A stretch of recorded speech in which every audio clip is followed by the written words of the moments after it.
Republicans' expert witness, Professor Turley, in his written testimony. There he stated that it, quote, "It is possible to establish a case for impeachment based on a non-criminal allegation of abuse of power." He also stated, "It is clear that high crimes and misdemeanors can encompass non-criminal conduct." More recently, Professor Turley, again the Republican witness at our hearing, wrote an opinion piece in the Washington Post entitled, "Where the Trump Defense Goes Too Far." In this piece, he stated that the president's argument is as politically unwise as it is constitutionally short-sighted. He added, if successful, it would also come at a considerable cost for the Constitution. Although I disagree with Professor Turley on many, many issues, here he is clearly right. And I might say the same thing of then-House Manager Lindsey Graham, who in President Clinton's trial flatly rejected the notion that impeachable offenses are limited to violations of established law. Here is what he said.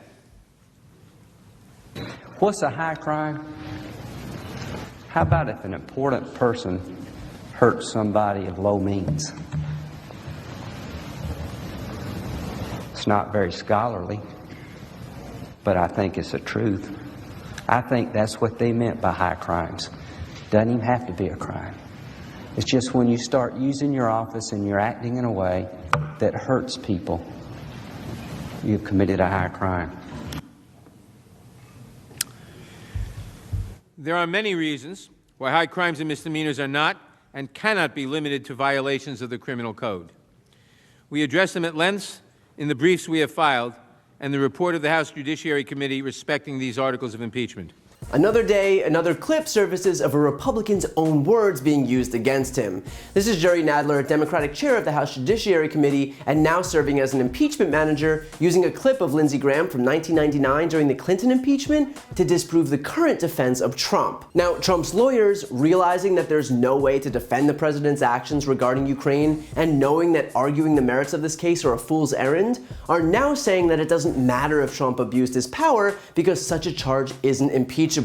They're claiming that a president can only be impeached for a statutory crime, meaning a specific crime that a regular person could be convicted of in a court of law, of which abuse of power is not. Only they fail to account for the fact that cameras existed way back in the 90s, and on those cameras were Republican lawmakers still serving to this day, blowing a major hole in that very argument. Unfortunately, Graham had walked out of the chamber only moments before Nadler played the clip, although his Republican colleague did pat Graham's empty chair. Senators leaving the chamber for extended periods of time during the arguments has been growing into more and more of an issue, casting light on the fact that people like Lindsey Graham aren't taking the trial seriously and that they've already made up their minds in deference to Trump.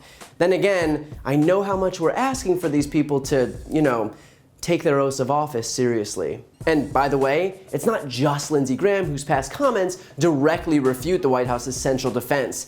Even Alan Dershowitz, one of Trump's lawyers who concocted the defense, is on record contradicting his own argument. You have a lot of evidence, disputed evidence, could go both ways, but the vote was to impeach on abuse of power, which is not within the constitutional criteria for impeachment, and obstruction of Congress. It certainly doesn't have to be a crime.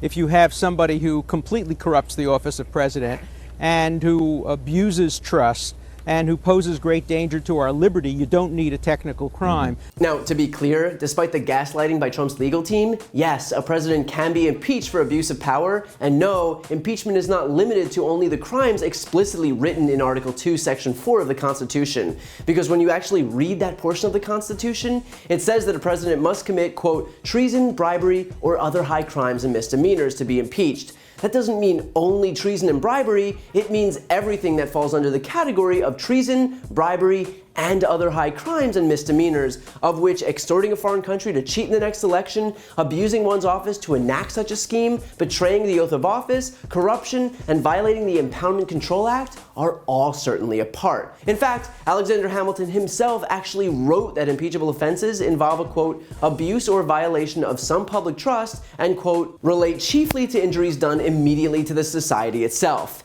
In other words, the impeachable standard of high crimes and misdemeanors didn't by any means require those acts to be violations of federal statutes or limit them to just bribery and treason, but instead simply include acts committed by public officials that inflict severe harm on the constitutional order. And I'm just gonna go out on a limb and guess that running an international extortion scheme wherein you leverage nearly $500 million as a bribe to get a foreign country to hand you dirt on a political opponent probably falls under Hamilton's definition of an abuse of public trust and harming the public order. Fast forward to modern day America, if Republicans truly believe that abuse of power wasn't an impeachable offense, they probably wouldn't have impeached Bill Clinton for exactly that, since of course, one of the articles of impeachment against him was abuse of power, because no amount of hypocrisy is too much hypocrisy for Republicans. And look, I know a lot of this has been said before and that I could sound like a broken record, but if the White House is going to continue its disinformation campaign by lying on a daily basis to the American people,